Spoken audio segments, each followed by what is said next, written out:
Wait, before you turn off the lights tonight, there are 2 tiny seeds sitting in most American kitchens right now that could quietly change what happens to your blood sugar while you sleep. And the surprising part? Most people over 60 have absolutely no idea. Now here's what I want you to think about for a second. Your doctor checks your blood sugar during the day, in the office, after a meal. But what is your blood sugar doing at 2 in the morning while you're completely unconscious? Because that answer might surprise you. And it might explain something that's been confusing you for a long time. Let me paint you a picture. It's about 11 o'clock at night. You've had dinner a few hours ago. Maybe it was a decent meal, some chicken, a little rice, maybe a slice of bread. You brush your teeth, you get into bed, you fall asleep thinking everything is fine. But here is what is happening inside your body while you are unconscious. Your liver does not sleep. It keeps working. It keeps releasing glucose into your bloodstream throughout the night. And in people over 60, especially those dealing with prediabetes, type 2 diabetes, or even just the normal metabolic slowdown that comes with aging, that overnight glucose release can be a real problem. You wake up in the morning, you check your blood sugar, and it's higher than it was when you went to bed. And you think, how? I didn't eat anything. I was asleep. Here's the question nobody asks their doctor. Why does blood sugar rise overnight even when you haven't eaten a single thing? The answer has a name, and once you know it, everything starts to make sense. It's called the dawn phenomenon, and millions of American seniors experience it every single morning without ever knowing what it is. Your liver releases stored glucose overnight as part of a hormonal cycle. Cortisol and other hormones start rising in the early morning hours to prepare your body to wake up. In a perfectly healthy metabolism, insulin handles that release easily. But when insulin sensitivity has declined with age, which it naturally does, that overnight glucose surge goes unchecked. And here's the part that matters for what we're talking about today. What you eat in the 30 minutes before you go to sleep can actually influence how your body handles that overnight process. Now I want you to stay with me here because this is where it gets interesting. We're not talking about a drug. We're not talking about an expensive supplement. We're talking about 2 seeds that have been part of human diets for literally thousands of years. So the question is, what is actually inside these seeds that affects blood sugar? Is it real science, or is it just another internet health claim? Let's look at exactly what the biology says. I want to talk to you about 2 seeds today, flax seeds and chia seeds. And I want to explain them to you the way I'd explain them to a patient sitting right across from me in my office, in plain English, with no exaggeration and no promises I can't back up. Let's start with flax seeds. Flax seeds are those small, brownish golden seeds you've probably seen in the health food aisle and maybe bought once and then forgot about. But here is what's inside them that matters for blood sugar. Number 1, soluble fiber. And here's what I want you to understand about soluble fiber, because most people don't actually know what it does. Soluble fiber doesn't just pass through your digestive system. It dissolves into a gel-like substance when it contacts water in your gut. And that gel does something very specific. It physically slows the rate at which glucose enters your bloodstream. Think of it like this. Imagine a funnel. Without fiber, glucose from your food rushes through that funnel fast. Big spike, big insulin demand. With soluble fiber present, it's like someone placed a sponge inside that funnel. The glucose still gets through, but slower, more evenly. The spike is blunted. Now here's the question worth sitting with. If that gel is forming in your gut while you sleep, what does that mean for overnight blood sugar? The answer is what makes flax seeds genuinely interesting for seniors who are eating them before bed. That fiber gel effect doesn't turn off when you fall asleep. It continues working through the night, moderating the way your gut processes whatever your last meal was, and supporting a more gradual glucose curve throughout those overnight hours. But soluble fiber is only the first piece of the flaxseed story, because there's something else inside flax seeds that most people have never heard of, something called lignans. And what lignans do to insulin sensitivity is something I want to spend a moment on. Lignans are a type of plant compound, and flax seeds contain more of them than almost any other food on the planet. When researchers have studied lignans in the context of metabolic health, they've found something consistently interesting. These compounds appear to support the body's ability to respond to insulin more efficiently over time. Not overnight, not dramatically, but consistently with regular use. Now here's where I want to ask you something honestly. How many people do you know, seniors, maybe family members, maybe yourself, who eat the same way every day, take their medications, try to do the right things, and still can't seem to get their blood sugar to cooperate? Could part of what's missing be something as small as a plant compound that most Americans never consume? That's not a rhetorical question. It's something worth genuinely thinking about.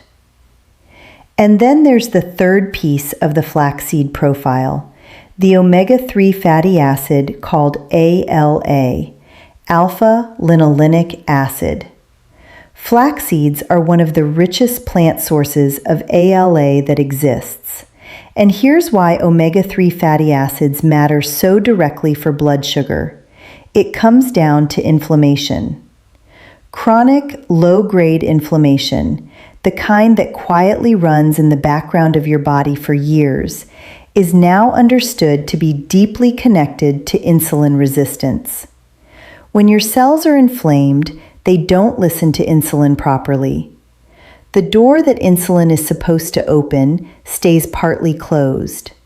Reducing that inflammation, even modestly, helps your insulin work better, and your blood sugar reflects that. Now let's talk about the second seed, chia seeds.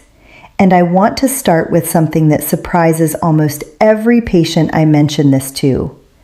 When chia seeds contact liquid, any liquid, they absorb up to 10 to 12 times their own body weight. They become a thick gel almost immediately.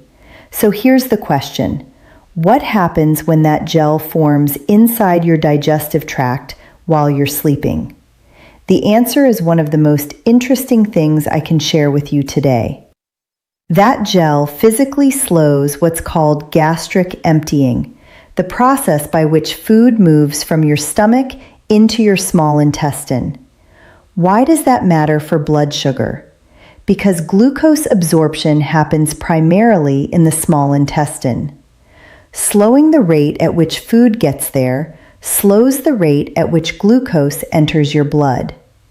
For seniors eating their last small snack before bed, having chia seeds present in that meal can meaningfully change the shape of the overnight glucose curve. Not dramatically, but measurably. And measurably, over months, adds up. But there's something else chia seeds do that I want to mention, because for a lot of seniors, this might actually be the more immediately noticeable effect. Have you ever found yourself eating something small before bed? Crackers, cereal, maybe a little something sweet, not because you're really hungry, but because your body is sending signals that feel like hunger. Here's the question worth asking. Is that actually hunger? Or is it your blood sugar dipping and spiking in a pattern that mimics hunger? Because if it's the latter, chia seeds may be able to help break that cycle. Because of that intense gel-forming fiber, chia seeds have a strong satiety effect. You feel fuller for longer. The urge to snack late at night, which for many seniors is a real driver of overnight blood sugar chaos, can actually diminish with regular chia seed use. And that's a quality of life improvement that goes beyond a number on a glucometer. Now I want to take a small detour, because both of these seeds contain something that I consider one of the most underappreciated nutrients in senior metabolic health: magnesium. Most Americans are quietly, chronically low in magnesium.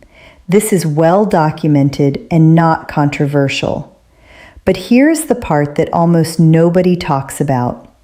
Magnesium plays a direct role in insulin signaling. The enzymes that allow insulin to do its job, to open your cells so glucose can enter, many of those enzymes require magnesium to function properly. When magnesium is low, insulin works less efficiently and your blood sugar runs higher. So here's the question I want you to bring to your next doctor's appointment. Has anyone ever checked your magnesium level? Because if the answer is no, and for most seniors it is, that's a conversation worth having, especially if you're on medications for blood pressure, acid reflux, or other common age-related conditions. Many of those medications can actually deplete magnesium further. It's one of those things that nobody connects the dots on until someone takes the time to explain it. And this is exactly why I wanted to make this video today.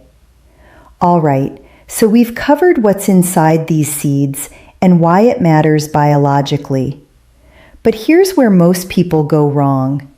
And the mistakes I'm about to share with you, they're the reason so many people try these seeds for a week and give up, thinking they don't work. Mistake number 1, and this one is responsible for more failure than anything else: eating whole flax seeds. Whole flax seeds pass through your digestive system almost completely intact. Your body cannot break through the seed coat.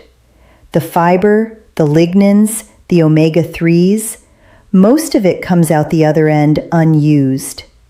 You need ground flax seeds, also called flaxseed meal. Ground flax seeds are just as easy to find at any grocery store, or buy whole seeds and grind them at home in a coffee grinder. Store the ground meal in the fridge to keep it fresh. This single change from whole to ground can be the difference between noticing results and noticing nothing. And here's a thought to sit with. How many people are buying flax seeds thinking they're doing something good and getting almost zero benefit because of this one detail? Now, mistake number 2, and this one requires a little honesty. Some people hear seeds help blood sugar and think, I can eat whatever I want for dinner, add a spoonful of seeds, and everything will be fine. That's not how biology works. These seeds can buffer a moderate glucose rise. They cannot cancel out a heavy plate of white rice, sugary sauce, and dessert. They work best when your overall evening eating is reasonably thoughtful, not perfect, but thoughtful. The seeds are a support mechanism. They're not a metabolic override button. Mistake number 3, buying packaged chia or flax products loaded with added sugar. Walk into any health food store and you'll find beautiful packaging with words like superfood and blood sugar support all over the label. Flip it over, check the sugar content. Some of these products have 15 to 20 grams of added sugar per serving. You are completely canceling out any blood sugar benefit by eating those. Use the plain seeds. That's it. Here's a practical question to ask yourself next time you're shopping. Does this product have more than 5 grams of added sugar? If yes, put it back. Mistake number 4, and this one I need to be firm about. Stopping your prescribed medication because you're using seeds now. I have to say this clearly. Do not do this. If you are on metformin, insulin, or any glucose-lowering medication, those were prescribed because a clinician assessed your specific situation and determined you need them. A seed does not replace that clinical decision. These seeds are meant to complement your treatment, not substitute for it. And here's the question I want every person watching to carry. When is the last time you had an honest, detailed conversation with your doctor about your blood sugar management? Not just a number review, but a real conversation. If it's been a while, that appointment might be more important than any seed. You now understand what the dawn phenomenon is. You know what's inside flax seeds and chia seeds that makes them biologically meaningful for blood sugar. And you know the most common mistakes that make people give up on them before they ever get to see results. So here is the question I want to answer in the next few minutes. What does an actual, realistic, sustainable evening seed routine look like for a real person over 60? Not a health influencer with a perfectly organized kitchen, a real person with a real schedule, who doesn't want to spend 40 minutes on a bedtime snack. Here's exactly how to do this. The goal is simple. 1 to 2 tablespoons of ground flaxseed, 1 to 2 tablespoons of chia seeds, in the 30 to 60 minutes before you go to sleep. That's the foundation. Everything else is just the method of delivery. Let me give you 4 options, from the simplest to the slightly more involved, and you pick what fits your life. Option 1, and this is the one I recommend if you want to start tonight. Stir both seeds into a small glass of warm water or unsweetened almond milk. Ground flaxseed dissolves reasonably well. Chia seeds will gel up slightly. Add a pinch of cinnamon if you want. Cinnamon has its own modest, studied relationship with blood sugar regulation. Stir it. Drink it. 30 seconds. Done. Now here's an honest question. Is that the most gourmet experience? No. But is it the most effective way to build a nightly habit? Absolutely yes, because you'll actually do it. Option 2, stir both seeds into plain, unsweetened Greek yogurt. Greek yogurt is one of the smartest evening foods for seniors managing blood sugar. It's high in protein, which helps stabilize overnight glucose, and it contains probiotics that support gut health, which we're increasingly understanding has a direct connection to metabolic function. Mixing your seeds into a small portion of plain Greek yogurt before bed is one of the most metabolically thoughtful evening snacks you can make. Option 3. Blend them into a small smoothie. If you already have a light evening snack, blend your seeds into a small smoothie with unsweetened almond milk, a handful of frozen berries, and maybe half a banana. You've built something genuinely satisfying that works with your blood sugar instead of against it. But here's the important thing to notice about all 3 of these options so far.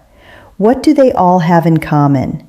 No added sugar, no processed ingredients, no complicated prep, just the seeds, something to mix them into, and a glass of water alongside.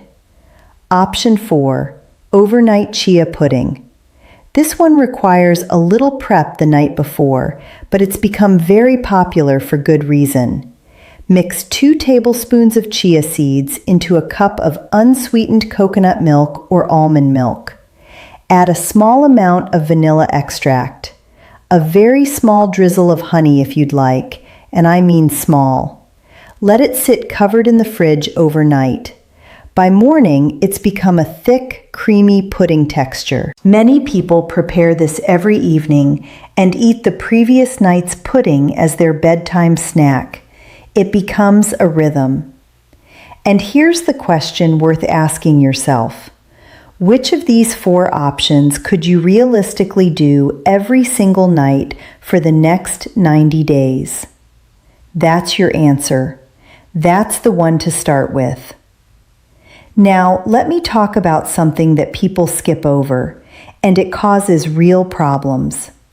Start with 1 tablespoon of each seed, not 2.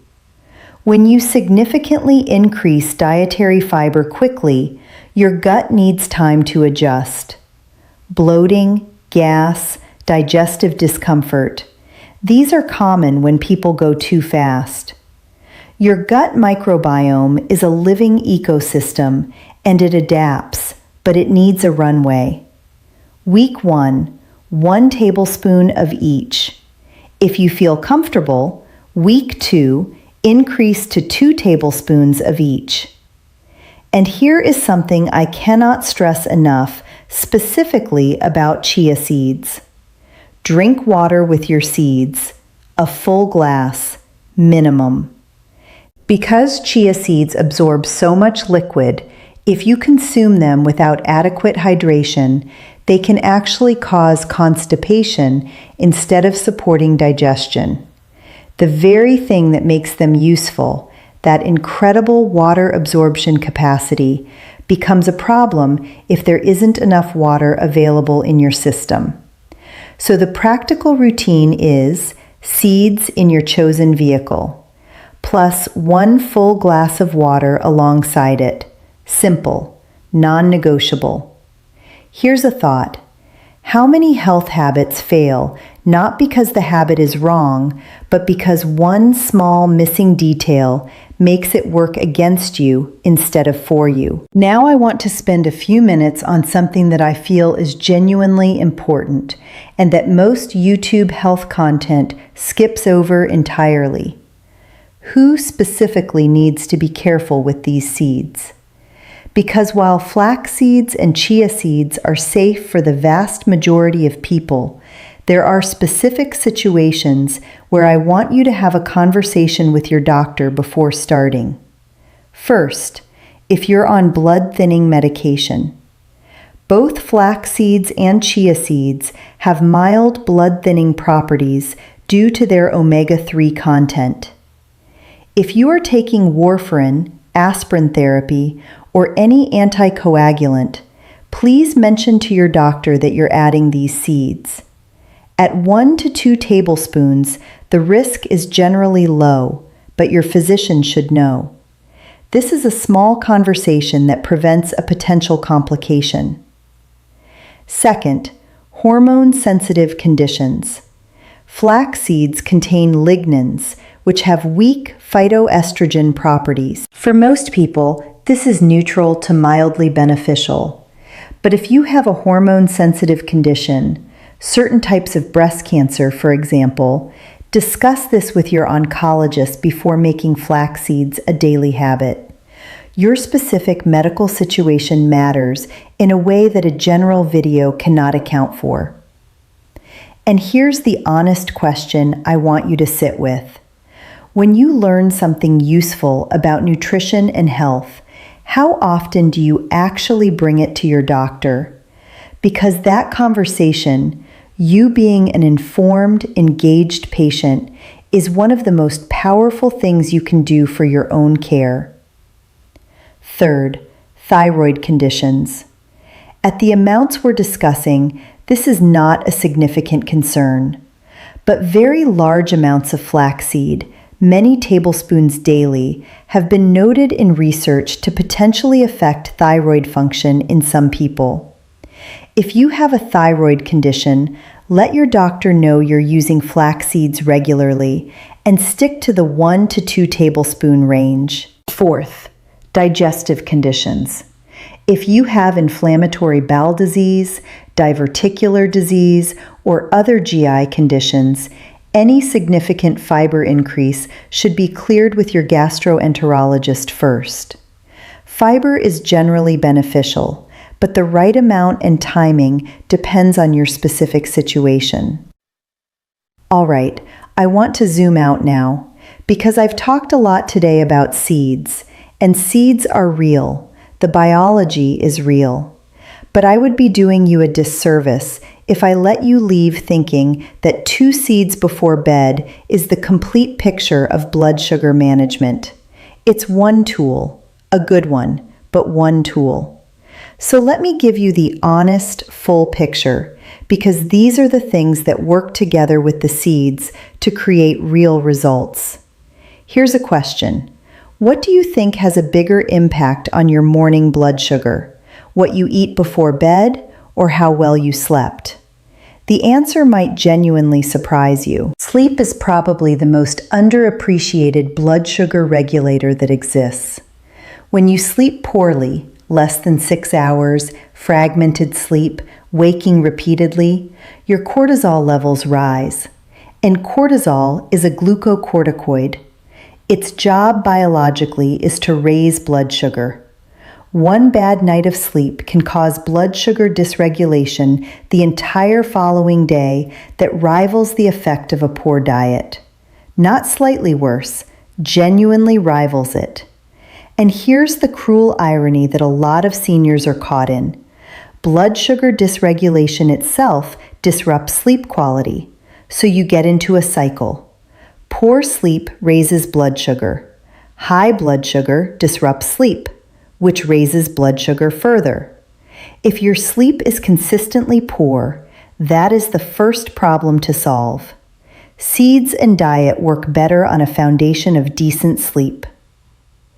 Movement after meals.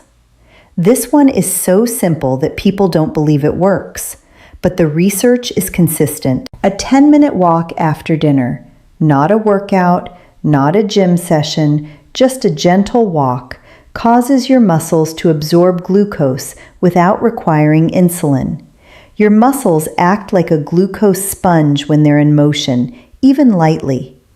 A 10-minute post-dinner walk has a measurably significant effect on 2-hour post-meal blood sugar, more than most people realize. And here's the question.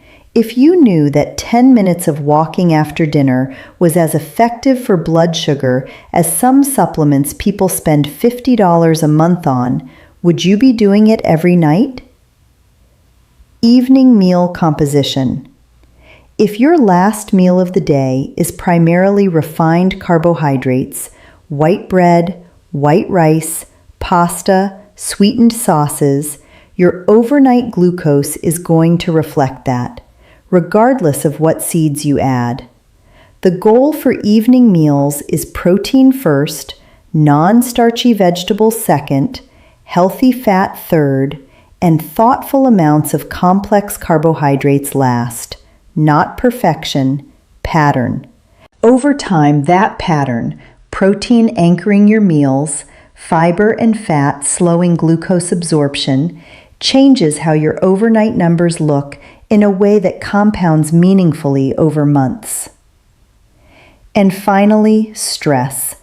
I know this one sounds like a health cliche, but it's not. It's physiology.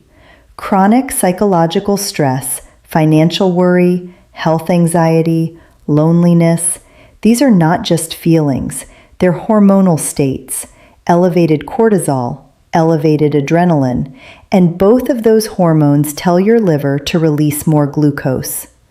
Loneliness is worth mentioning specifically because it is genuinely epidemic in the American senior population, and research has shown that the physiological effects of chronic loneliness, including elevated cortisol and inflammatory markers, directly affect metabolic health. Connection is not a soft recommendation. It's a blood sugar intervention. So here's an honest question.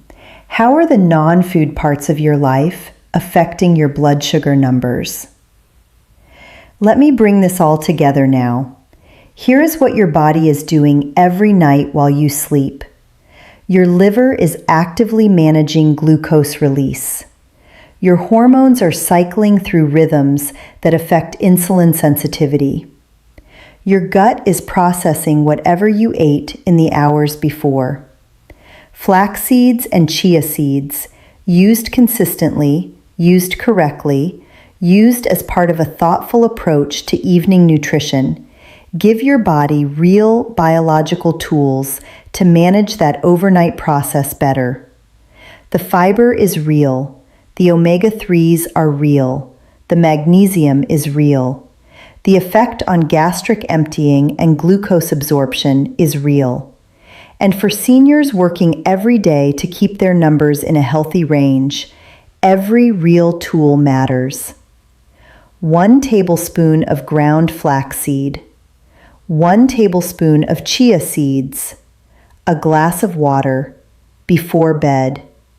A habit that costs about 20 cents a night, and a habit that, stacked over months alongside good sleep, a little evening movement, and thoughtful eating, can make a genuinely meaningful difference in how your blood sugar behaves while you're at rest.